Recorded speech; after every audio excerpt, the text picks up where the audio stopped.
Buenos días. Ánimo. Bueno, pues vamos a informar, como todos los miércoles, sobre quién es quién en las mentiras. Es una mínima parte, muy poquito, ni siquiera llega a botón de muestra. Para todo el bombardeo de mentiras y la guerra sucia que han echado a andar los del bloque conservador con sus medios de desinformación. Pero bueno, para tener una idea y no dejar de ejercer el derecho de réplica, vamos a que Elizabeth nos dé la información. Y luego algo muy importante, muy importante, sobre todo para los productores, como decía el maestro Pellicer, que coman los que nos dan de comer, los campesinos. Se va a explicar sobre el programa de fertilizantes para el bienestar, porque se va a ampliar, va a ser fertilizante gratuito para 2 millones de productores, sobre todo para campesinos con pocas hectáreas, algunos que siembran media hectárea, 1 hectárea, 2 hectáreas, otros más, pero para ellos el fertilizante gratuito. Y es muy importante porque además del autoconsumo, la economía campesina es fundamental. Se siembra el maíz, que es una planta bendita que se da en todos lados, en la costa, en la sierra, en clima frío, clima caliente, en la montaña, en los valles, y pues se hacen como 600 alimentos del maíz. Pero no solo eso, bueno, se hace ahora sí que lo mero principal, la tortilla. Y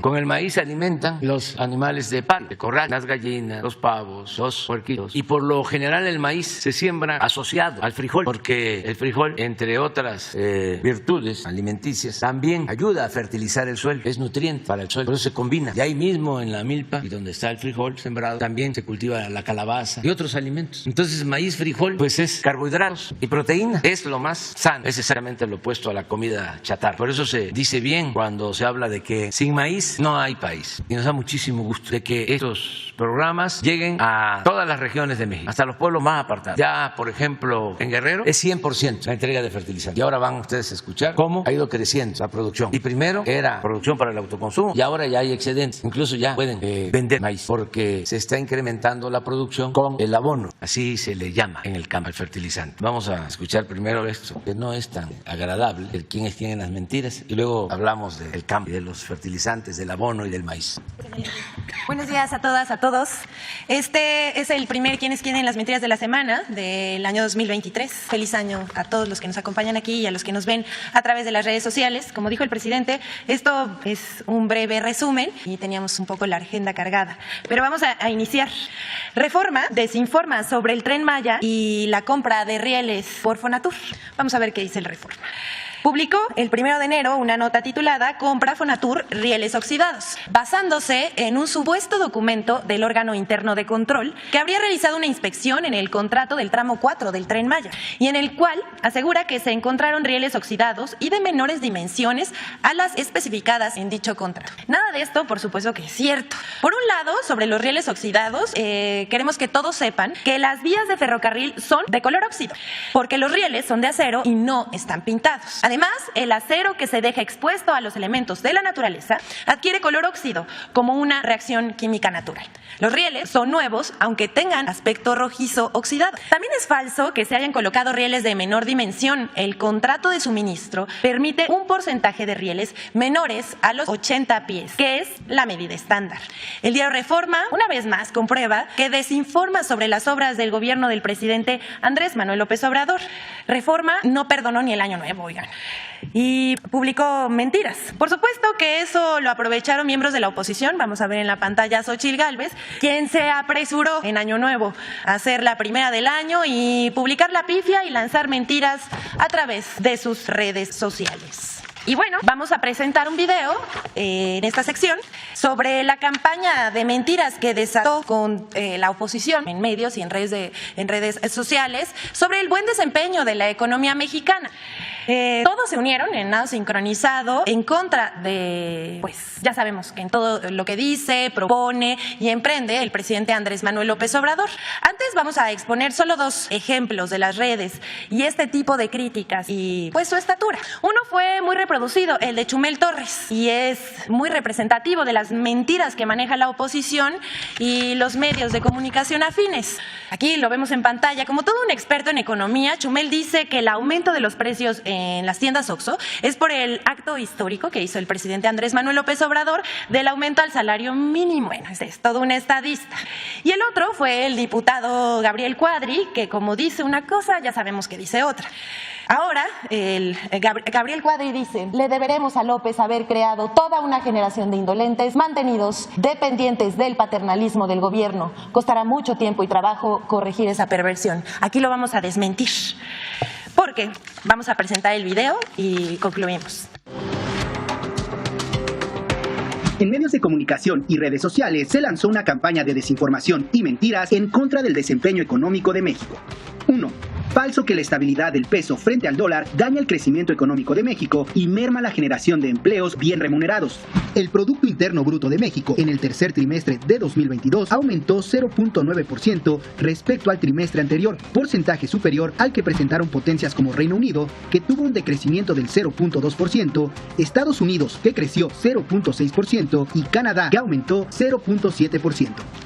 Además, en diciembre de 2022 hubo 21.462.967 trabajadores registrados en el IMSS, lo que representa un récord histórico, al igual que el salario promedio mensual de esto, que en diciembre de 2022 fue de 14.768 pesos. La fortaleza del peso frente al dólar tampoco afectó la inversión extranjera directa, la cual alcanzó un récord máximo histórico en 2022 de 32.147 millones de dólares. 2. Falso que el gobierno de México no hizo nada para evitar la inflación. En octubre de 2022, el gobierno de México lanzó el paquete contra la inflación y la carestía, PASIC, para contener el aumento de los precios de los productos de la canasta básica. El 8 de diciembre de 2022, José Medina Mora y Casa, presidente de la Confederación Patronal de la República Mexicana, Coparmex, aseguró que el plan antiinflacionario del gobierno de México evitó una inflación superior al 10%. Además, los precios de los 24 artículos de la canasta básica, en su mayoría, se han mantenido por debajo de los 1.038 pesos. 3. Falso que el aumento al salario mínimo causó inflación. En 2022, la inflación aumentó en todo el mundo, principalmente por la guerra entre Rusia y Ucrania, que generó aumento en los precios de los combustibles y volatilidad cambiaria. En noviembre de 2022, México tuvo 7.8% de inflación, mientras que Alemania tuvo 10%, Reino Unido 10.7%, Colombia 12.5% y Chile 13.3%. 4. Falso que el salario mínimo perdió su poder adquisitivo. Comparado con 2018, el poder adquisitivo del salario mínimo en 2023 aumentó un 90%. En 2018, el salario mínimo alcanzaba para comprar 3.1 kilos de frijol, 3.2 kilos de huevo y 6.5 kilos de tortilla, mientras que en 2022, con el salario mínimo, se podía comprar 5.2 kilos de frijol, 4.7 kilos de huevo y 10.2 kilos de tortilla. 5. Otra mentira que se repitió a lo largo de 2022 y durante lo que va del actual gobierno de México es que las gasolinas han aumentado de precio, lo que es falso. La gasolina magna hasta noviembre de 2022 había disminuido 6.8% con respecto al inicio del sexenio. La gasolina premium disminuyó 4.5% respecto al mismo periodo y el diésel disminuyó 6.2%. Infodemia. Ya por último queremos mostrarles esta gráfica que está a cargo de la Secretaría de Economía, un saludo a la secretaria Raquel Buenrostro, que nos muestra que a partir de la entrada en vigor del compromiso que hizo el Gobierno de México con las empresas, la canasta básica, los productos de la canasta básica han estado por debajo de lo acordado, que fue 1.039 pesos. Y con esto también reconocer a las empresas que han tenido un compromiso social como Soriana, que es la que tiene los precios más bajos, seguida de Chedraui y por último Walmart. Vemos, por ejemplo, en noviembre de 2022 algunas tiendas tuvieron un precio de 969 pesos, otras con 918 pesos y otras con 951 pesos. Entonces, con esto terminamos la sección como para demostrar con datos que eso es lo que nos piden en la sección, que algunos medios y en redes sociales y miembros de la oposición a través de sus cuentas de redes sociales mienten sobre el buen desempeño de la economía mexicana. Muchas gracias. Muy buenos días, con su venia, señor presidente. Buenos días, feliz año a todos. Presentaremos el programa de fertilizantes para el bienestar 2019-2022. Este programa se crea con el fin de disminuir la dependencia de la importación de granos, principalmente, como lo señalaba el señor presidente, maíz, frijol y arroz. El programa nace en Guerrero en abril del 2019 como un programa piloto que es asignado a la Secretaría de Agricultura para atender, ese era el objetivo, 278,574 productores de pequeña escala. Como bien se señaló, agricultura agricultores pequeños productores de menos de 2 hectáreas por productor. Y de esta forma atender una superficie de 473,000 hectáreas en el estado de Guerrero. El siguiente año, en el 2020, se incorporan 3 estados adicionales a este programa, Morelos, Puebla y Tlaxcala, para sumar 379,000 agricultores y atender una superficie un poco superior al 500,000 de hectáreas. En este año, 2020, incorporamos a los productores del programa de producción para el bienestar, de modo que también fueron atendidos a través del programa de fertilizantes. En el 2021 se continúa el trabajo con estos 4 estados, logrando una atención casi de 394,884 productores y una superficie atendida en los 4 estados de 602,628 hectáreas. El año que concluyó, en el 2022, se incluyen 5 estados más, en el caso de Chiapas, Oaxaca, Durango, Nayarit y Zacatecas, para sumar un universo de 823,968 beneficiarios y con una superficie atendida de un poco más de 1,000,000 de hectáreas. En el gráfico que ven a su derecha se ve la dinámica en el incremento de los beneficiarios en la línea continua para llegar al cierre del año pasado, con 823,968 productores, y también se ve en las barras el incremento en el presupuesto, ya que al inicio del programa en el 2019 se ejerció, por instrucciones del señor presidente, un presupuesto para el proyecto piloto de 1,176 millones de pesos y al concluir el año pasado se ejercieron 7,846 millones de pesos en el programa para los 9 estados. Se aprecia también un incremento importante en la barra para el año presente, 2023. Como bien lo señaló el señor presidente, el programa migra hacia una cobertura nacional donde atenderemos a 2 millones de beneficiarios en todo el país y se ejercerá un presupuesto de 16,684 millones de pesos. Siguiente, por favor. En este cuadro se analiza el número de beneficiarios por cada una de las entidades federativas para totalizar los 823,968 productores que recibieron en forma directa y sin intermediarios el fertilizante. Yo destacaría 3 aspectos importantes de este cuadro. El primero de ellos, en forma significativa, es importante destacar que el 41% de todo este universo de beneficiarios fueron mujeres campesinas, mujeres indígenas que recibieron el fertilizante y que lo aplicaron en sus parcelas, en sus predios. El segundo aspecto a destacar es el hecho de que el 55% fue distribuido en localidades indígenas. Y el tercero, en forma muy significativa, vale destacar que el 90% de los apoyos correspondientes a los 3 estados de mayor migración, de mayor marginación, fueron donde se aplicaron 90% de los fertilizantes. Específicamente hablamos de Chiapas, de Guerrero y de Oaxaca. Como bien se señala, el fertilizante ayuda a incrementar la producción de los granos, siempre y cuando se aplique en forma adecuada, en la medida correspondiente, el tipo de fertilizante y sobre todo en forma oportuna. Esto se hace acompañado de los trabajos que han venido haciendo los técnicos a través de la asistencia técnica, de los análisis de suelo, y trae como consecuencia efectivamente el incremento de los rendimientos. Ustedes pueden ver en el gráfico a su derecha el incremento de la producción de maíz en el estado de Guerrero desde que inicia este programa. Previo a él, en el año 2018, el estado reporta una producción de maíz de 1,271,000 toneladas. El primer año de la implementación de este programa, el volumen y el total de maíz producido se incrementa a 1,292,000 toneladas en el 2019. En el 2020 hay un incremento significativo, ya que se cosecha 1,419,000 toneladas, y al cierre del 2021 la producción total en el estado de maíz fue de 1,460,000 toneladas. En marzo de este año tendremos el cierre del año 2022 y claramente habrá un incremento significativo en la producción total de maíz en el estado de Guerrero. De modo que al cierre del año 2021 hay un incremento total de aproximadamente 190,000 toneladas gracias al programa de fertilizante.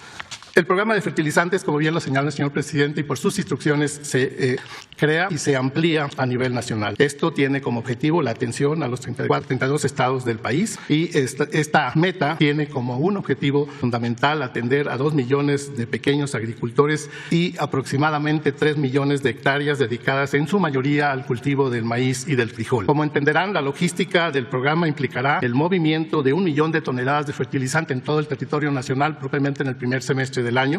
Más o menos se da una idea de que moveremos fertilizante en el territorio nacional con aproximadamente 27,000 unidades de transporte, detalle que a continuación se explicará por parte del director de Pemex. Se requerirá, por consiguiente, una adecuada coordinación para que el fertilizante llegue a tiempo, llegue antes de los periodos de lluvia para todos los productores en todo el territorio nacional. El éxito de este programa se garantizará, y esto ocurre gracias a la coordinación que lleva a cabo la Secretaría de Agricultura con nuestros colegas, compañeros de Pemex, Pemex, de Segalmex, de la Guardia Nacional, de los gobiernos estatales y también de los gobiernos municipales. El impacto de este programa que tendrá esta cobertura nacional se medirá en el incremento de la producción de granos y los datos estarán disponibles para marzo del año 2024. Este es un programa realmente significativo y, como bien lo señaló el presidente, tendrá un impacto en la disminución de la dependencia de la importación de los granos, fundamentalmente el caso de maíz y de frijol. Muchas gracias. A continuación, el director de Pemex presentará a ustedes cómo se produce el fertilizante y cómo se distribuye en una forma estratégica para que llegue finalmente a los productores en forma directa. Muchas gracias.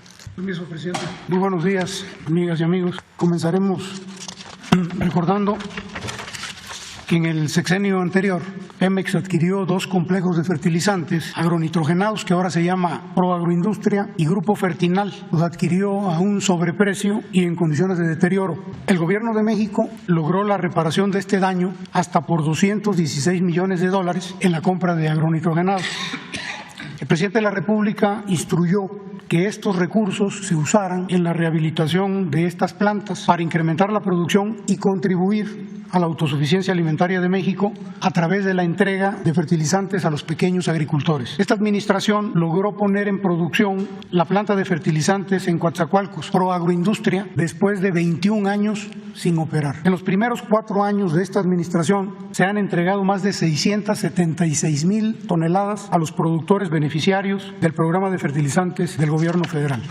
La siguiente lámina muestra la evolución del programa de fertilizantes gratuitos, de entrega gratuita. En el 2019 solamente fue el estado de Guerrero, en el 2020 se sumaron a Guerrero, Puebla, Tlaxcala y Morelos, lo mismo que en el 2021, y ya para el 2022 fueron adicionados Hidalgo, Chiapas, Durango, Nayarit y Zacatecas, 9 estados. Para el 2023 la entrega va a ser, es decir, este año, la entrega va a ser en las 32 entidades federativas del país. Con el rescate de la producción nacional de fertilizantes, el gobierno de la República apoya al campo mexicano con la entrega de fertilizantes gratuitos a nuestros campesinos que trabajan la tierra a pequeña escala.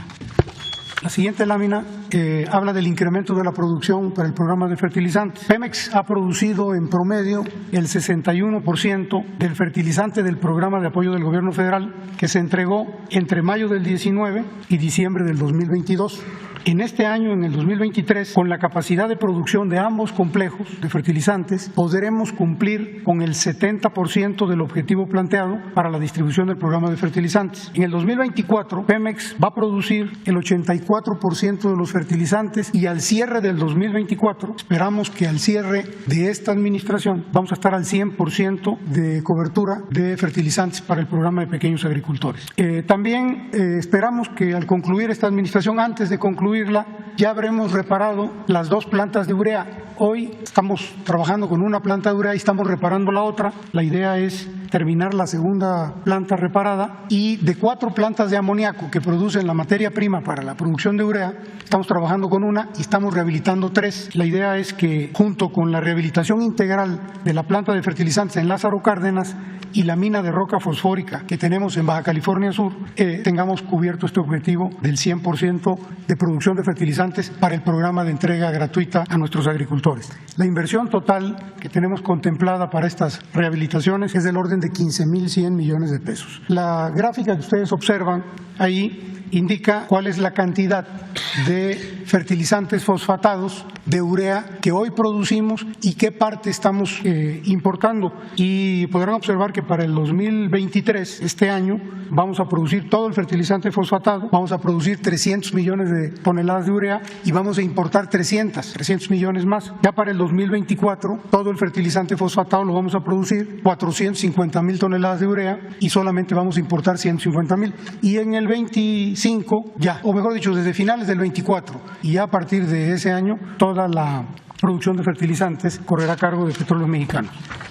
La estrategia para atender este programa de fertilizantes este año vamos a enviarlo desde nuestras plantas a la mayoría de los puertos del país y a 10 macrobodegas que hemos habilitado en distintas regiones. Vamos a usar todos los medios de transporte, barco, tren, camiones y vamos a requerir el trabajo y el esfuerzo de más de 6,000 personas entre trabajadores, choferes y estibadores y con esto vamos a distribuir los fertilizantes en las 32 entidades federativas de la República. El mapa y el cuadro que ustedes observan en pantalla se refiere a las fechas en que vamos a estar entregando el fertilizante en distintos estados. Decirles nada más que desde diciembre del año pasado y durante este mes de enero iniciamos ya la distribución en los estados de México y de Sinaloa. Y ahí ustedes observan los distintos colores qué estados se van a estar cubriendo hasta el mes de mayo, cuando estamos contemplando terminar con la distribución de los fertilizantes este año. Es cuanto. Muchas gracias. Todo, presidente.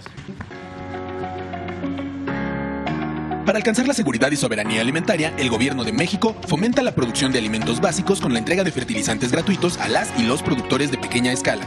Por ello, en 2019 inició el programa Fertilizantes para el Bienestar en Guerrero, con la distribución de insumos para producir esencialmente maíz, frijol y arroz. Al cierre de 2022, los fertilizantes llegaron de manera directa y sin intermediarios a productores de 9 estados, beneficiando a más de 823,000 agricultores. A través de los bienes y servicios públicos, fomentamos que las y los productores incluyan prácticas más sostenibles mediante los seminarios técnicos virtuales. El programa, la verdad, es muy bueno. Da muchos beneficios porque se está viendo el apoyo, más que nada, a quienes más lo necesitan.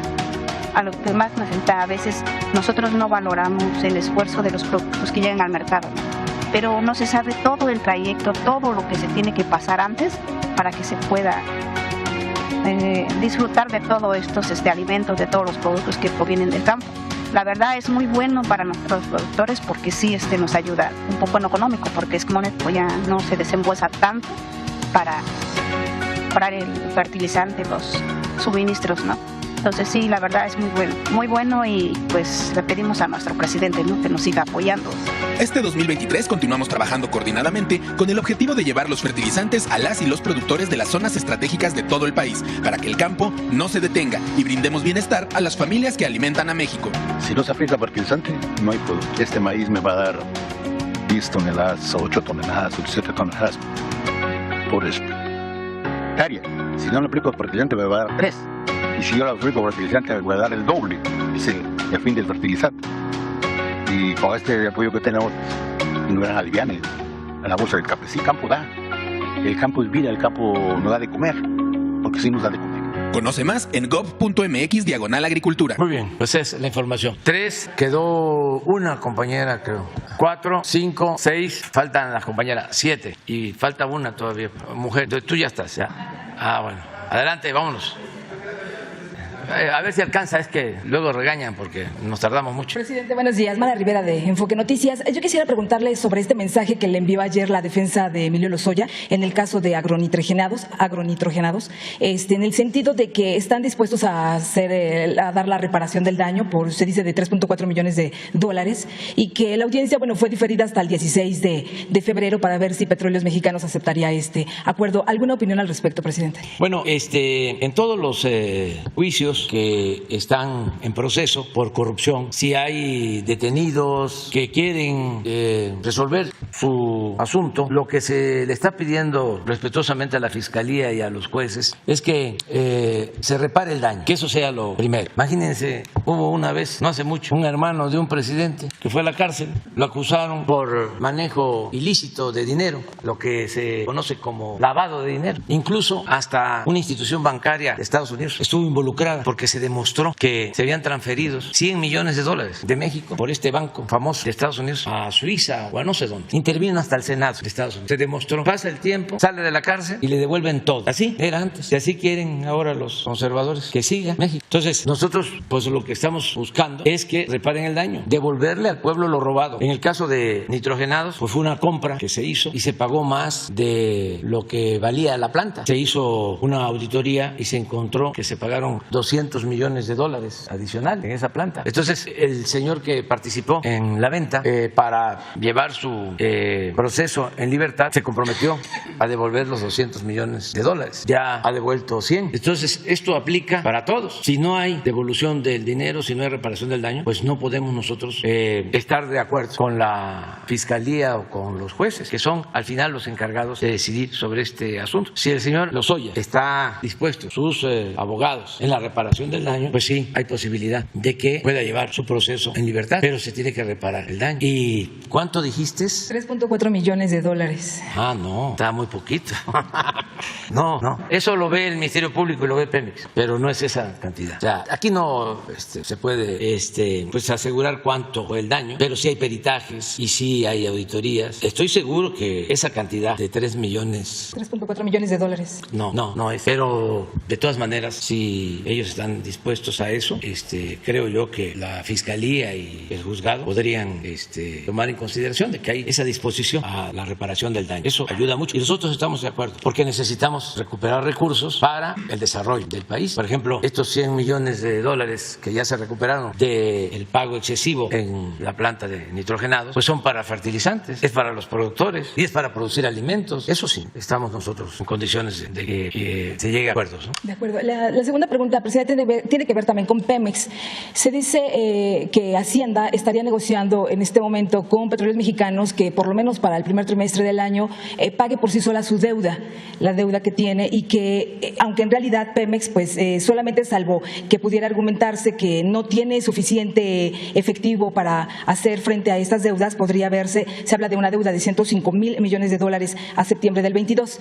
Esta posibilidad de que el gobierno no entrara nuevamente a su rescate puede darse, hay condiciones, ha mejorado las finanzas de Petróleos Mexicanos para hacerse frente de su propia deuda, o el gobierno tendría que volver a intervenir. Y también, nada más por último, un comentario respecto a este estudio del Fondo Monetario Internacional, en el sentido de que ven una recesión mundial, dado que 25 países podrían verse en situación recesiva difícil. No se incluye a Estados Unidos importantemente porque bueno, estamos ligados económicamente a ellos. Esto podría a lo mejor salvar de una situación crítica, a diferencia de otras 25 naciones que sí se verán muy afectadas este año, incluso a lo mejor considerando que, por ejemplo, ayer el peso mexicano fue la única moneda que la libró el día de ayer de esta turbulencia y de una depreciación. Entonces, ¿qué panorama ve respecto a este análisis que hace el Fondo Monetario Internacional? Y también, bueno, si hay posibilidades de que Pemex pague en el primer trimestre su deuda, presidente. Sí, Pemex está en franca recuperación económica. Ahora Octavio puede informar sobre eso.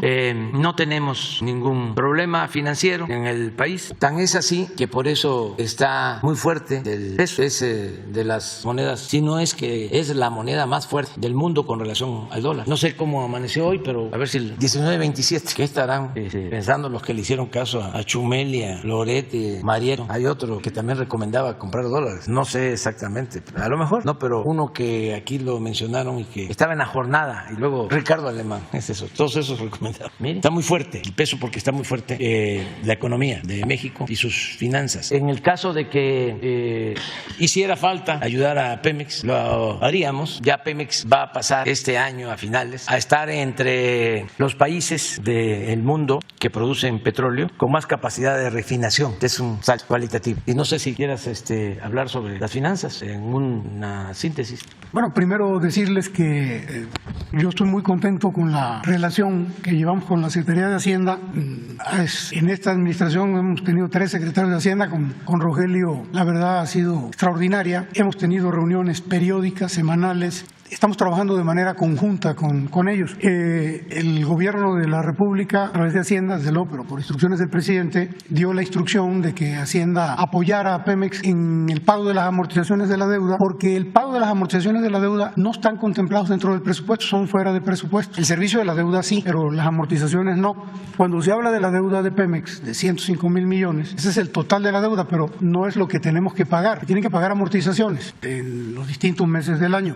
El año pasado, por ejemplo, Hacienda nos ayudó, el gobierno de la República, en enero, en febrero y en marzo, pero dado que las condiciones del precio del crudo fueron muy buenas y que el incremento de la producción en Pemex también fue significativo, pues ya Pemex estuvo en condiciones de que con su propio flujo se hiciera cargo de las amortizaciones del resto de los meses del año. Abril, mayo, junio, julio, hasta diciembre. Salimos totalmente con el pago de las amortizaciones de la deuda y cubriendo el total de los impuestos que Pemex tiene que entregar al Estado, porque esa es su principal función. De manera que en este año tenemos vencimientos en enero, febrero y marzo que son fuertes. No son 105,000, son del orden de 5,500, 6,000 millones de dólares en estos 3 primeros meses. Y desde el año pasado, pero estoy hablando desde los últimos 3 meses del año pasado, hemos venido platicando con Hacienda y buscando alternativas de cómo vamos a resolver este pago de amortizaciones. Estamos contemplando que en el año el precio del crudo va a mantenerse, de acuerdo con los indicadores y con las empresas que se dedican a esto, va a seguir siendo un precio bastante bueno. Entonces estamos viendo alternativas, estamos haciendo de manera de conjunto y no vemos problema. Ya tenemos varias alternativas de solución y vamos a salir adelante. Antes, ¿cómo se hacía? Era muy sencillo, venía una amortización, Pemex no tenía dinero para pagarla y corría al banco y pedía dinero prestado para pagar la deuda o emitía nuevos bonos, captaba el dinero y pagaba los vencimientos. A veces pedía más de lo que era el vencimiento y por eso la deuda creció en un sexenio, en menos de un sexenio, se duplicó. No hay que olvidar que en el sexenio pasado la deuda de Pemex en pesos, convertido su deuda a pesos, pasó de 1 billón a 2.2 billones. ¿Dónde se fue el dinero? Pues es un misterio todavía porque se dejó de invertir y se cayó la producción. Pero en esta administración el presidente nos instruyó que no iba a haber endeudamiento de Pemex y no ha habido endeudamiento en Pemex. No solo no ha habido endeudamiento, sino que ha habido un decremento que, si bien es cierto, no es espectacular, sí es un decremento que está marcado en cuanto a la deuda de Pemex. Yo creo que, presidente... que Pemex es la petrolera más endeudada en todo el mundo. No, bueno, sí puede ser la más endeudada, la endeudaron a niveles muy altos, pero nosotros estamos manejando esa deuda de la mano del gobierno federal y de la Secretaría de Hacienda. Antes de eso, es que me llamó mucho la atención lo de los rieles, para que quede contento el Reforma y Xochitl. ¿Qué les parece si los pintamos de amarillo? No de amarillo, por el amarillismo. A ver, pon lo de los rieles. No se mide, pero sí los podemos pintar, ¿no? ¿Dónde se pintan los rieles? ¿Y cuál es el color de los rieles? Pues pero es la gran nota. Lo único que no se puede hacer en la política y en el periodismo, o que debe de procurarse no hacerse para no ser tan drástico, es el ridículo. Hay que cuidar eso. Nada, muy bien, pues adelante. No. Ah, ¿tú quedaste? Sí, pero entonces espera, porque ya está el compañero. Hola, presidente. Buenos días. César Huerta, de la revista Polemón. Hace unos días publicamos una investigación sobre Guillermo Sheridan en Polemón. Descubrimos y detectamos que lleva más de 15 años sin dar clases en la UNAM y que cada año, desde hace más de 20, ha pedido licencias, años sabáticos, y lo ha hecho de forma irregular al estatuto del personal académico de la UNAM. ¿Qué piensa, presidente, de que personajes como Guillermo Sheridan ahora sean los que den clases de ética cuando pues tienen una cola muy larga que les pisen, ¿no? ¿Qué piensa sobre esto? Pues ya se ha hablado mucho, es toda una intelectualidad vinculada a el conservadurismo. Antes se encargaban de legitimar la corrupción, de legalizar la corrupción, tenían el papel de alcahuetes del régimen, recibían muchas prebendas, eran pues como sociedades de grupos de intelectuales orgánicos, manejados unos por Krause y otros por Héctor Aguilar Camín. Esto desde Salinas, que los cooptó a todos. Y entonces, como habían ciertas diferencias, porque los de nexos de Aguilar Camín venían supuestamente de una corriente de pensamiento progresista, pues no podían unirse a el grupo que en ese entonces encabezaba el finado Paz, que al fallecer queda como heredero de ese grupo. Krause se apropia del legado intelectual de Paz. Por eso es el pleito que se va dando entre Paz y Carlos Fuentes, que eran muy buenos amigos, pero se habla de que por las intrigas de Krause se produce una ruptura en esa amistad. Y el mismo Fuentes lo declara de manera muy fuerte. Dice que todo iba muy bien hasta que se atravesó una cucaracha. Fuentes era duro cuando cuestionaba. Le gustaba mucho utilizar la palabra, el término achichincle. Bueno, así se constituye ese grupo y a ese grupo pertenece Sheridan. Entonces Salinas los maneja a los dos grupos, y va cooptando tanto a los intelectuales abiertamente de derecha que pertenecían a los cercanos a Paz, como a los de Héctor Aguilar Camín, que no quiero mencionar porque es muy lamentable la forma como los cooptaron y se volvieron muy influyentes.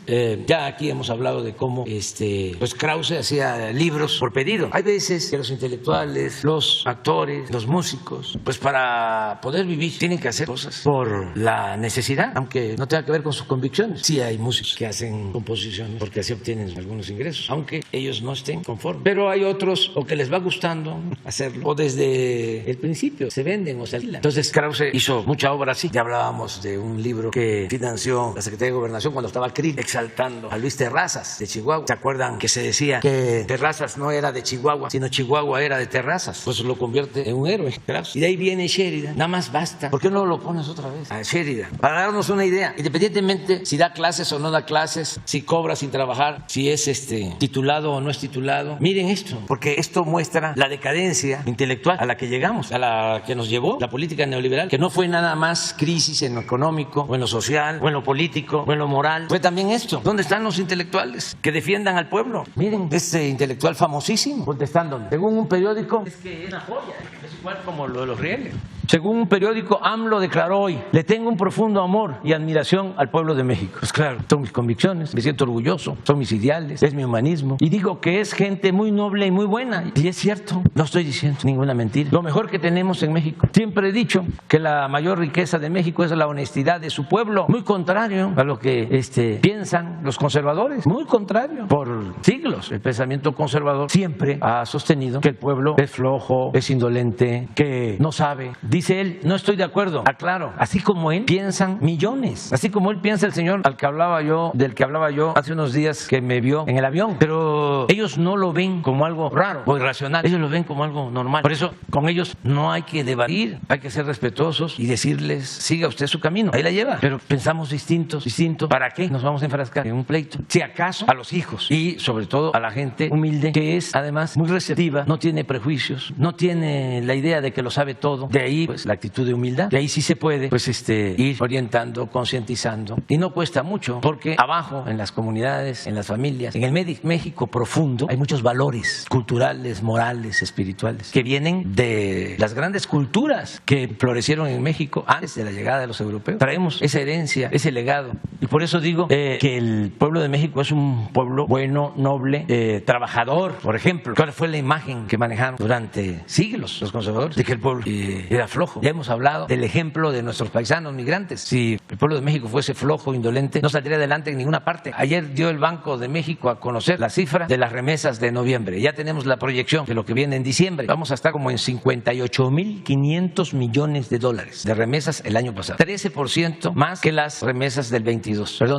Ya tenemos la proyección que para diciembre hay un aumento considerable, porque aumentaron en noviembre. Hicimos una proyección y ayer el Banco de México. Fíjense cómo son nuestros economistas, que a ver si está la gráfica donde proyectamos que iban a ser 3.800 millones de dólares en noviembre. La gráfica que acabo de presentar hace unos días. Y creo que ayer dio a conocer el banco, 3.801. Aquí está, 4.662 fue el año pasado. Nosotros proyectamos 4.800. ¿Y cuánto fue noviembre?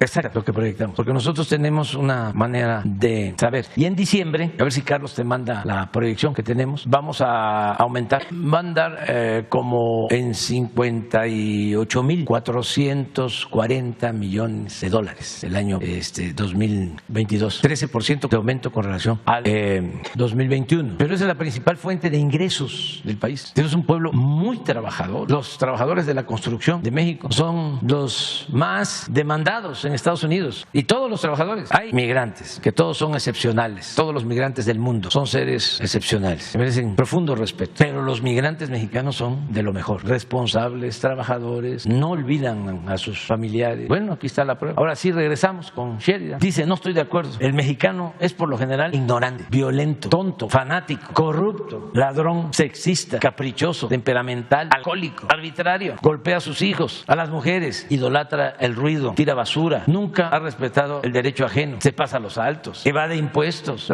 pensando en sus jefes, compra y vende piratería, zarandea a los peatones, no duda a la hora de hacer tranzas, estaba pensando en los de arriba, Juan Krause, en una de esas, desprecia la ley, no sabe aritmética elemental ni tirar penaltis. Lo mismo puede decirse de la clase baja. Tenerle amor y admiración a eso es masoquismo o demagogia. Soy masoquista y soy demagogo, que me apunten en la lista. Estos son, y por el lado de Aguilar Camín, pues es lo mismo. Entonces, su enojo con nosotros, además de lo ideológico, que no es lo principal, porque ellos son muy pragmáticos y les gusta mucho el dinero. Lo que les les molesta es de que ya no reciben dinero del gobierno, porque ya se habían acostumbrado. Sheridan con Krause hacen una revista, Letras Libres, y tiraban 10,000 ejemplares y el gobierno les compraba 9,000 y las vendían carísimas. Y libros, daban cursos de formación, y es el mismo esquema de Aguilar Camín y su equipo. Editaban libros, contenidos de libros a la medida. Entonces ese es el asunto de fondo. El caso de Aguilar Camín se lleva a gente que había estado en la izquierda en posturas pues de avanzada, defendiendo causas justas, economistas, y los jala a todos. Y cuando empieza la campaña Salinas, él va en la comitiva porque hacen un acto publicitario y salen de la estación de Buenavista en tren. Ahí está Salinas. Los votó a todos, y no solo fueron intelectuales de las ciencias sociales, fueron artistas, científicos, no dejó nada. Algunos sí no se dejaron, me consta de algunos. Ya murió, por ejemplo, Luis Javier Garrido, ese se mantuvo independiente. Monsi, que ya también falleció, también se cuidaba, aunque tenía amigos en los grupos, pero no se dejó acarrear. ¿Qué sucede? Viene el pleito Salinas-Cedillo, después de que Salinas les da todo y se le hace fácil a Héctor Aguilar Camín cambiar de bando, chaquetear, cambiar de chaqueta, pues, y se vuelve cedillista y se le lanza a Salinas, al que lo había encumbrado. Por eso cuando dicen hay que buscar el acuerdo con los intelectuales, con los empresarios, con los de arriba, pues sí, hay que gobernar para todos, pero no se puede poner el futuro de un país, la transformación de México, en manos de gentes que nada más son leales al dinero. En cambio, el pueblo raso es derecho, es leal, es agradecido, solidario. A nosotros son los que nos han sacado a flote, el pueblo, no los medios de información, no los empresarios, no los intelectuales. Entonces es una época de decadencia, todo el periodo neoliberal, y esa es la diferencia entre la crisis y la decadencia, porque una crisis puede afectar en lo económico o en lo social, en uno de los campos o de los terrenos de la vida pública. Una decadencia es un proceso de degradación progresiva que atañe a todo. Eso era lo que padecíamos. Entonces, cuando se vuelve cedillista Aguilar Camín, pues Salinas, que es travieso, le saca, le manda a publicar hasta los cheques, porque lo de Carlos Salinas es algo excepcional. Estamos hablando en términos políticos, no es nada personal. Es para que pues se conozca más sobre el noble oficio de la política y sobre todo que los jóvenes sepan de cómo es la política. Salinas tenía unas cajitas, no sé si todavía las tiene, las debe de conservar, así como las fichas de las antiguas bibliotecas. Todavía hay que se buscan los libros, que uno va a la biblioteca pide uno un libro, o uno mismo va a los casilleros cuando se hace investigación. Ahora ya es distinto. Pues así, y una vez lo fue a ver un conocido mío, amigo, pero él no lo sabía, se reunió y de manera pues muy prepotente, ¿no? Le dice, yo los tengo a todos, agarrados, a todos. Y mi amigo le dice, y a los de la oposición, a todos los tengo, y periodistas, y a todos. ¿Me esperas? Y va y trae la cajita, así como los periquitos de las ferias. A ver, mande, saca el papelito, dice, dame un nombre, le dice, fulano de tal, la ficha, copias de los cheques, todo. Dame otro, el pajarito, aquí está. Entonces mi amigo dice, a ver, Andrés Manuel. Ah, no ese no lo tengo. Así como las figuritas, esta no la tengo. Por eso es peligroso. Eso me lo contó mi amigo y ahorita le ofrezco disculpa porque ya lo hice público. Claro, lo había dicho, pero ahora más. Entonces, por eso es esa intelectualidad. Hay un poema de Paz, que es el que más me gusta, nada más que a ver si lo encontramos. Habla de su abuelo y de su padre. Es que tiene que ver con la formación, con la intelectualidad. El abuelo de Paz, Irineo Paz, fue revolucionario desde la época del movimiento reformista y fue periodista. Tenía un periódico que se llamaba La Patria o Patria, y era combativo, era de los periodistas más opositores. Claro, fue pasando el tiempo y ya cuando tiene casi todo el control Porfirio Díaz, ya lo mete al aro, ¿no? Y el papá, es donde habla de la pólvora y el mantel, y el papá también fue revolucionario y estuvo con Zapata y creo que fue magonista. Así es, ¿verdad? Sí. Y Paz, bueno, como poeta, como escritor de primer orden, pero en lo político, sobre todo al final, esto es lo que lo describe. O él mismo se define, se llama Canción Mexicana. Dice que poema tan bello. Mi abuelo, al tomar el café, me hablaba de Juárez y de Porfirio, los suavos y los plateados, y el mantel olía a pólvora. Mi padre, al tomar la copa, me hablaba de Zapata y de Villa, Soto y Gama y Flores Magón, y el mantel olía a pólvora. Yo me quedé callado. ¿De quién podré hablar? Bueno, pero entonces, regresando a Sheridan, no hay que molestarse tanto. Ellos jugaron un papel en un tiempo, sobre todo en el periodo neoliberal.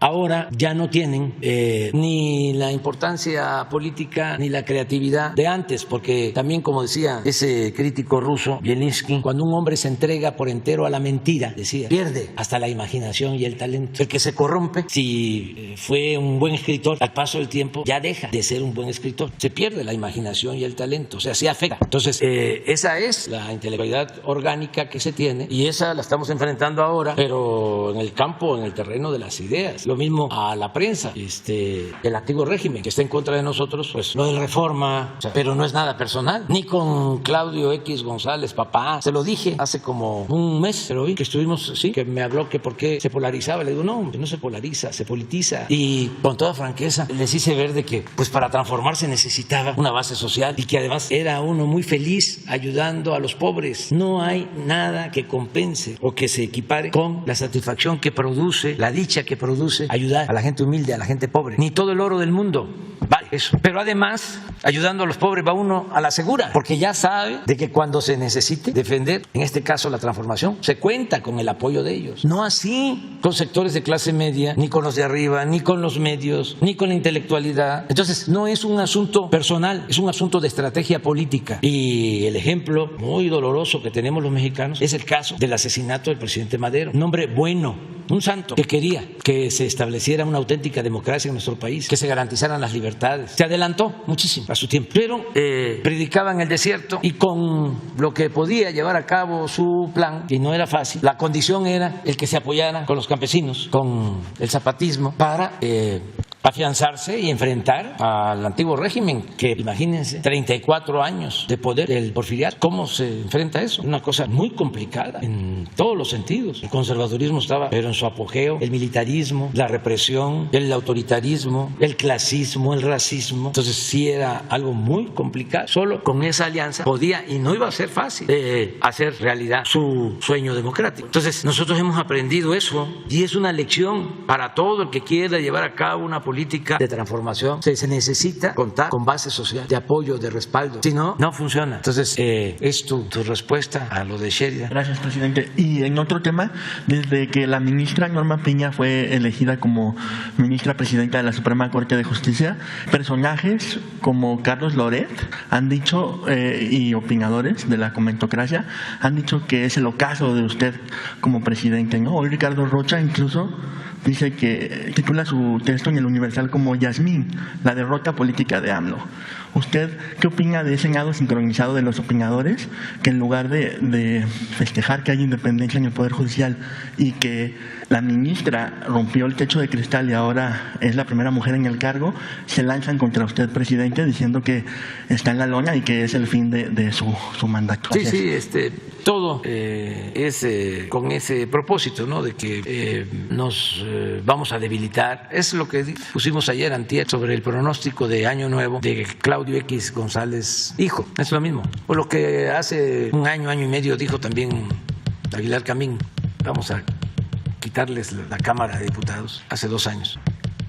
Y les vamos a quitar el presupuesto y los vamos a debilitar, y luego viene la revocación del mandato y les vamos a ganar la revocación del mandato, y luego vienen las elecciones intermedias de gobernador, creo que 6 elecciones, les vamos a ganar la mayoría y creo que ganaron 2 de las 6, y ahora cuando a las guacamayas, lo mismo, se acabó ya, que porque tengo tiroides y hipertensión y otros achaques, ya se está muriendo, ya.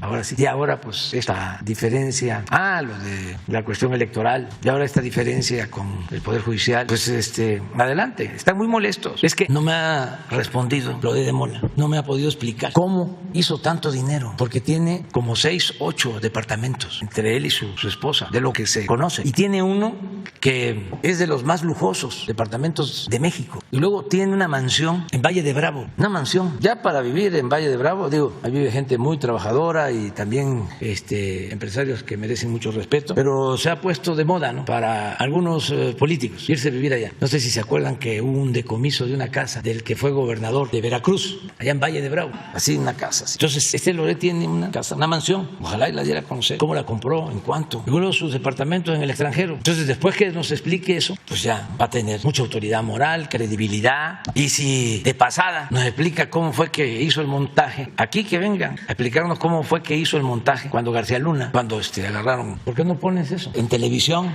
en el canal de las estrellas, metiéndole su zape a Vallarta? Y me está pegando, señor. No, ríete, casi le decía. Y ahí está, el gran periodista, famoso periodista. Bueno, hasta tú me vienes a decir de que ya está hablando el famoso periodista, que me voy a ir a Palenque. pero sí es para los jóvenes, para que vean el nivel de degradación. Hablábamos de los intelectuales, lo mismo en el periodismo. No todos, no se puede generalizar. Hay honrosas excepciones. Hablábamos en los intelectuales, lo mismo en el periodismo. A ver si lo ponen. De último minuto, Carlos, un duro golpe contra la industria del secuestro se está dando en estos momentos, y es que la Agencia Federal de Investigación trabajó durante semanas y esta madrugada lo que está haciendo es liberar a 3 personas secuestradas. Yo me encuentro en la carretera México-Cuernavaca, es la carretera libre. Ellos están, como tú ves, ingresando a lo que es un rancho. Nosotros estamos también aquí, pues, conociendo los datos en estos momentos prácticamente en vivo de lo que está pasando. Lo que te puedo adelantar, Carlos, es que se trata de 3 personas. Hay un menor de edad, una mujer que es su madre. Este pequeño al parecer tiene 8 años y hay una persona también que no tiene nada que ver con ello. Estamos hablando de un secuestro en paquete, para que me entiendas de cómo es que está sucediendo esto. Pues lo que sabemos es que también el jefe de la banda es un hombre que está casado con una mujer de origen francés, y esto por supuesto, como te comento, son datos que estamos conociendo al momento. Estamos transmitiendo para ustedes en vivo, y Carlos, la verdad es que pues estamos viendo cómo están entrando en estos instantes los agentes. Lo que podemos mostrarles a ustedes es pues son los secuestradores. Estas son las armas con las que ellos secuestraron a sus víctimas. Esta mujer que vemos aquí tapada es una mujer de origen francés. Era también la esposa y quien ayudó a planear el secuestro. ¿Cuál es su nombre? Florence, no tengo nada que ver. No soy su esposa. ¿Qué hacía aquí? Nada. Yo no sabía nada. ¿Quién es usted? ¿Qué hacía aquí? ¿Cómo? ¿Qué hacía usted aquí? ¿Sabe que aquí había 3 personas secuestradas? ¿Están no lo sabía. Al lado de usted? No lo sabía. No lo sabía. No lo sabía. ¿Qué hacía usted aquí? ¿Cómo llegó? Era mi novio. Me estaba dando chance de quedarme aquí en su casa mientras tomaba mi tratamiento. A ver, ¿cuál es su nombre? José Vallarta. ¿Es verdad esto? Sí, señor. A ver, platíquenos cómo es que urdió usted este secuestro. No, yo no ordí nada, señor. A mí me ofrecieron dinero para prestar mi casa. ¿Quién? Un tipo que se llama Salustio, señor. ¿Nombre completo? Aquí hay 3, yo no sabía que eran las 3 porque están 3. ¿De dónde, señor? ¿Cuántas personas son? Aquí 3 personas. ¿Usted sabía que estaban aquí 3 personas secuestradas? ¿Usted participó en el secuestro? Sí, a mí me estaban pagando por eso, señor. ¿Cuánto le pagan? Pues mire, de lo que fuera, no sé, no tengo No, negoció. ¿Cuánto había recibido? Lo que me fueran a dar, no sé. Ahora, ¿quiénes son las personas que tienes aquí? No conozco. ¿Hay un menor de edad? Sí. ¿Dónde lo secuestraron? ¿Le duele algo? Sí, señor. Usted me pegó. Perdón. ¿Qué le duele? Nada, señor. ¿Quién le pegó? Nadie, señor. A ver, explíquenos, ¿desde cuándo tiene secuestradas estas personas? No sé exactamente, yo tengo 3 semanas que me los trajeron a mí para darme dinero, señor. Vamos a hablar sobre este. Pues resulta que el que lo estaba jalando, uno de los que estaba ahí, es el que está fugado en Israel. Es el que está en Israel, ¿no? No. Está detenido. Es el grupo de García Luna. Sí, entonces sería bueno. Y esto lo hizo Loret de Mola.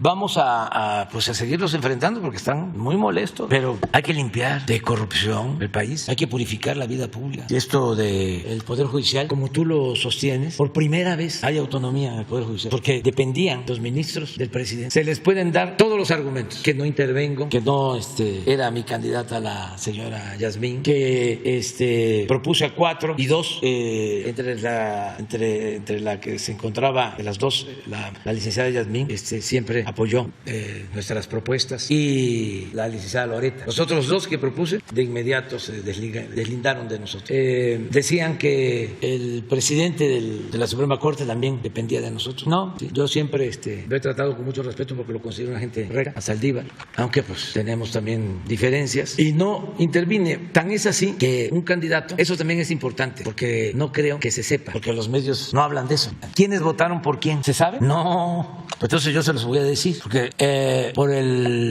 habían 2 candidatos al final, la licenciada Piña y el licenciado Gutiérrez Ortiz Mena, eran los 2. Entonces, por Ortiz Mena votó el presidente de la Corte, Arturo Saldívar. Votó Loreta. Habían 2 que simpatizan, ¿no?, con nosotros, que no me hicieron caso si se tratara de eso, porque yo aquí dije de que no era correcto que el que había estado de director jurídico del SAT con Fox, cuando se habían ocultado las condonaciones de impuestos, y luego había estado de grandes contribuyentes, de director de grandes contribuyentes, y luego director del SAT. pues ¿cómo? Si de por sí la Corte está dedicada nada más a defender intereses financieros o de los financieros. A ver, digan ustedes si conocen una decisión de la Corte que haya ayudado al pueblo. No hay nada. Al pueblo estoy hablando. No, al contrario, al contrario. Me acuerdo cuando pedimos que se hiciera una consulta y se le preguntara al pueblo si querían que se privatizara el petróleo o no. Conseguimos las firmas que establece la ley, que solicita la ley, más de 3 millones, y declararon que era improcedente porque estaban metidos en el enjuague de la privatización del petróleo. Los ministros. ¿Qué otra medida así? Bueno, protegieron a los factureros hace poquito. ¿Y eso qué significa? Perjudicar al pueblo, porque es defraudación fiscal, es menos dinero a la hacienda pública y menos dinero para la gente. Pero bueno, regresemos. Ya llevamos el voto del presidente, el voto de la ministra Loreta, el voto de la ministra Margarita, que también fue propuesta por nosotros. Ay, me falta uno. El voto del que fue anteriormente presidente de la Corte, creo, Aguilar, más el voto del candidato, o sea, que votó por él. Entonces son 5. Y por la licenciada Piña, 3 abogados, 4. Ayúdame, Jesús. Es Lainez, Pardo, Dayán y González Alcántara. 4. Y Yasmín, 5. Y el voto de la licenciada Piña, 6. Así quedó, 6-5. ¿Por qué no lo dicen en los medios? ¿No les parece extraño? Porque no informan o dan a conocer solo lo que les conviene. Y ahora, como están en la lanzada en contra nuestra, pues eso no les ayuda en sus esquemas, ¿no? Maniqueos de que ellos son los buenos y nosotros somos los malos. Porque ¿para qué se matiza? Porque si dicen que la licenciada Yasmín votó por la licenciada Piña, bueno, ¿cómo está esto entonces? Y que el presidente de la Corte, que supuestamente era una gente allegada a nosotros, votó por el que nosotros considerábamos que hasta por forma no debía de ser presidente de la Corte. Entonces, son todas estas cosas. Afortunadamente, regreso a lo mismo, la gente está muy consciente, muy consciente. Ayer estaba yo viendo las redes, por ejemplo, y decían, qué gusto me da que los adultos mayores tengan una pensión bimestral de 4,800. ¿A dónde se iba todo ese dinero? Como lo que dijo ahora, ¿cuánto aumentó la deuda de Pemex el sexenio pasado? El doble. ¿Y dónde quedó el dinero? Enigma. Entonces sí es interesante lo que estamos viviendo. Bueno, el tercero que sigue, tú, ustedes dos, la compañera, primero ella, y luego tú. Buenos días, señor presidente. Norma Ramírez, del Corporativo Imagen del Golfo, que publica el Diario del Istmo y el periódico Imagen de Veracruz. Señor presidente, con respecto a la basificación de los trabajadores transitorios de Pemex que inició este año, ¿tiene el reporte de cuántas plazas se han otorgado hasta el momento? ¿Cuánto representará esto para la empresa al incrementarse la nómina? Además, como usted sabe, presidente, hay trabajadores con muchos años de servicio y con edad avanzada, como el caso de don Arturo Marín Alvarado, que a sus 88 años de edad y 27 años como trabajador transitorio logró la base. ¿Qué pasará en los casos de trabajadores que ya son adultos mayores? ¿Se les jubilará una vez que tengan su plaza? ¿O sabe usted cuál ha sido el papel del Sindicato de Petróleos Mexicanos, luego del llamado a los dirigentes sindicales a no ser un obstáculo en la basificación de los trabajadores transitorios de Pemex con mayor antigüedad? Va a contestar el director de Pemex, que es un buen tema, y que nos informe cómo hemos ido avanzando,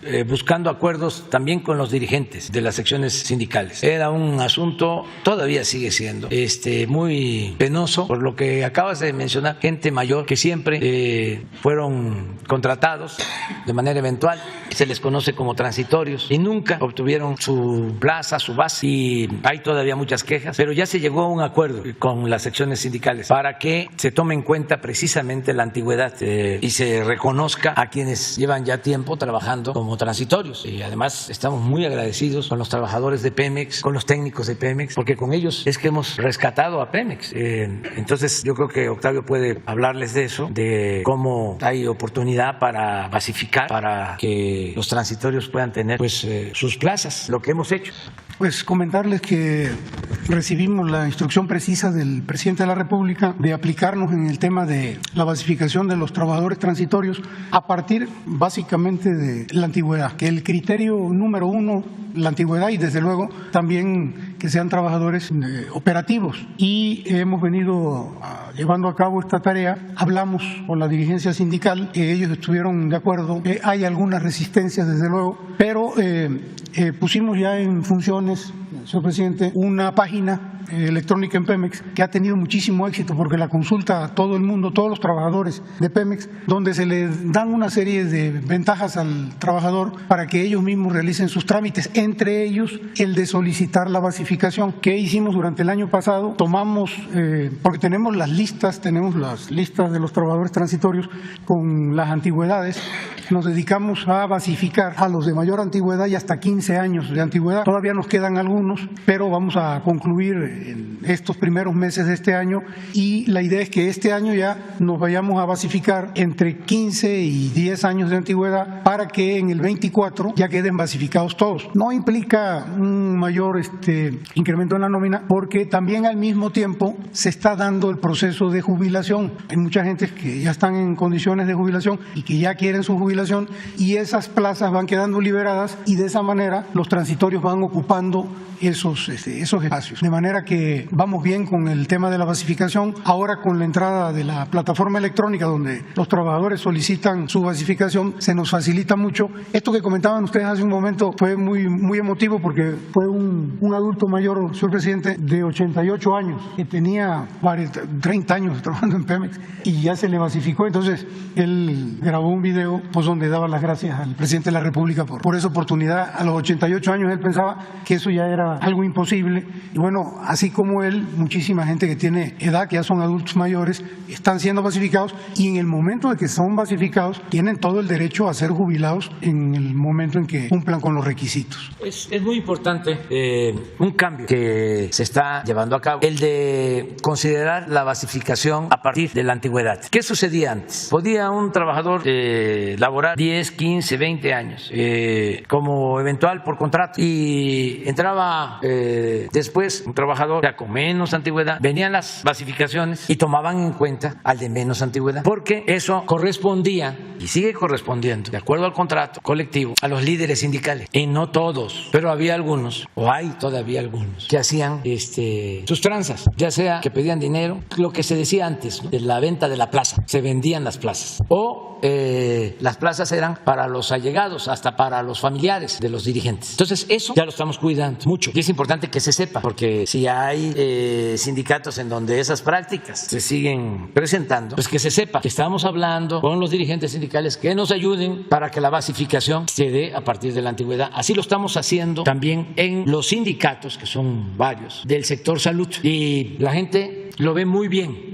Los trabajadores. Yo voy a los hospitales y como ya se les está basificando, a quienes llevaban mucho tiempo, están muy contentos. Y están contentos por eso, porque es legal, porque no hay influyentismo, porque no hay corrupción. Y así vamos a continuar. Y es buena noticia lo que acaba de comentar ahora Octavio, de que ya en unos meses más terminan hasta 15 años y luego empiezan con los de menos de 15, y que en el 24, según entendí, se va a basificar a todo el personal que trabaja en Pemex. Eso es muy buena noticia. Yo tengo ese compromiso también en el caso de los trabajadores de salud, y lo estamos cumpliendo, y se va a llevar a cabo. Presidente, en otro tema relacionado también con Pemex, durante el 2022 se suscitaron 3 accidentes aéreos de helicópteros de empresas contratistas al servicio de la paraestatal. 2 de ellos ocurrieron en la sonda de Campeche. En el último de estos murieron 2 pilotos al realizar un vuelo nocturno sin salir una emergencia justificada en este tipo de vuelos. De acuerdo a denuncias anónimas, se señalan desde hace muchos años diversas anomalías como sobrepeso en las aeronaves, pilotos excedidos en horas de vuelo y sin capacitación adecuada para realizar vuelos de alto riesgo, entre otras que ponen en riesgo la seguridad de pilotos y pasajeros. Ante estas irregularidades, pilotos que operan en la sonda de Campeche piden se investiguen quién solicitó el vuelo y quién lo autorizó. Mis preguntas son las siguientes, señor presidente. ¿Ya se ha realizado alguna investigación o auditoría que señale si hubo negligencia de parte de Pemex y sus contratistas? Estos tienen este percance aéreo. ¿Se ha sancionado a las compañías? ¿Se cancelarán los contratos con estas? ¿Y por qué no solicitar los servicios de Ceneamat al ser del Estado en lugar de beneficiar a contratistas en plena era de la austeridad? Bueno, hay que verlo. La Marina, que se hace cargo de la vigilancia de toda la zona del mar de Campeche, donde están las plataformas, pues tiene ya bastante trabajo, y existen estos contratos con empresas que rentan los helicópteros para ir a las plataformas. Lamento mucho lo que pasó, fue hace aproximadamente una semana, 10 días, perdieron la vida 2 pilotos, un piloto y el copiloto, cayeron en el mar. Se está haciendo la investigación que corresponde, pero lo que tú planteas es algo que podría verse con la Secretaría de Marina, que en vez de hacer estos contratos, y si no existe la capacidad suficiente, si no hay el profesionalismo suficiente, si no se les paga bien a los pilotos, si se corren riesgos, si se están desplomando, cayendo, si hay accidentes en estos helicópteros, pues que se busque una solución de fondo. Yo creo que Octavio podría decirnos cómo está esta situación. Con relación al accidente al que se refieren, era el 5º quinto viaje que realizaba ese helicóptero ese día y básicamente era para llevar víveres a uno de los puntos más lejanos de la plataforma de Campeche, Cayo Arcas, una plataforma que hay en Cayo Arcas que debe estar más o menos como a 170 kilómetros de Ciudad del Carmen. Fue el quinto viaje. De lo que se sabe con certeza es de que ya era una hora avanzada de la tarde-noche, que la investigación va a determinar por qué razón se estaba volando en esas condiciones. Evidentemente fue un accidente porque no era el único helicóptero, eran 4 helicópteros y el que no llegó fue este helicóptero que sufrió el percance, la caída y la muerte del piloto y del copiloto. Bueno, Pemex tiene estos contratos. Ojalá que la Secretaría de Marina tuviera la capacidad en tema de helicópteros para cubrir la necesidad que tiene Pemex del uso de helicópteros. Son cientos de viajes que se hacen, no solo para el transporte de personal, sino para el transporte sobre todo de víveres, ¿no? Y de algún que otro material que se requiera en los pozos. Entonces es una necesidad. El hecho de contratar a estas empresas, se les piden todos los requisitos, se supone que se cumplen con todos los requisitos y yo creo que la investigación va a determinar cuál fue la causa de este lamentabilísimo accidente, ¿no? Bueno, por último, finalmente en el seguimiento al tema del conflicto inmobiliario de Puerto Vallarta, informarle, señor presidente, que la oficina de la Asociación de Conchas Chinas, que ha venido denunciando la construcción ilegal, fue robada este fin de semana. Los ladrones entraron llevándose computadoras y archivos, entre otros objetos. A pesar de que se presentó la denuncia correspondiente, la policía local no ha presentado la atención necesaria, por lo que los colonos le solicitan, señor presidente, su intervención, ya que es la propia Profepa quien está obstaculizando el acceso a la justicia al no imponer las sanciones correspondientes por falta de manifiesto de impacto ambiental, y los colonos temen que continúen las agresiones hacia ellos. Gracias. Vamos a verlo con la secretaria de Medio Ambiente, que es la que está atendiendo este asunto. Desde luego también con la Procuraduría de Medio Ambiente, pero María Luisa Albores está llevando este proceso. Entonces le vamos a pedir que ya lo atienda y les va a buscar a ustedes o a los colonos, pero que tú nos ayudes como enlace. ¿Qué les parece si nos vamos ya? Sí, ¿verdad? De la cumbre. Mañana hablamos de la cumbre. Quedas pendiente tú y tú y tú, los tres ustedes. Aunque me digan que no hay lista, sí va a haber lista mañana. Ustedes 3.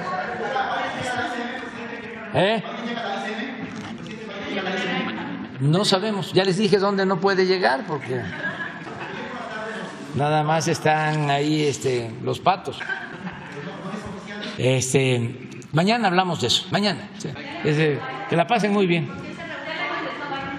No, porque no es para que responda antes del encuentro, sino es para que conozca qué es lo que nosotros pensamos podría tratarse en la reunión bilateral. Desde luego, él tiene sus temas, su agenda. Entonces, es algo, vamos a decir, no ortodoxo, porque por lo general se llevan a cabo las pláticas, puede haber una agenda y luego se hace el comunicado. Pero muchas veces son de las cosas que hay que cambiar. Se llevan a cabo las pláticas, comunicados los hacen los asesores, los diplomáticos, y ya como se le tiene confianza a los diplomáticos y a los asesores, pues ya los presidentes o firman o autorizan, pero no está la esencia de lo que se trató. Y aunque la forma también es fondo, pues un encuentro como este es para que sigamos avanzando en la integración económica, en la cooperación con otros países del continente americano. Es algo que el presidente Biden ha estado planteando, que logremos la unidad. Siempre habla de pie de igualdad, respetando las soberanías de los países y con mucho interés para fortalecer las relaciones con México. Mucho interés. Es que estamos muy hermanados. Ya son alrededor de 40 millones de mexicanos que viven, que trabajan en Estados Unidos. Y ahora, en los últimos tiempos, están llegando a México a vivir, a trabajar, estadounidenses, que son también bienvenidos, porque México es muy atractivo, muy atractivo.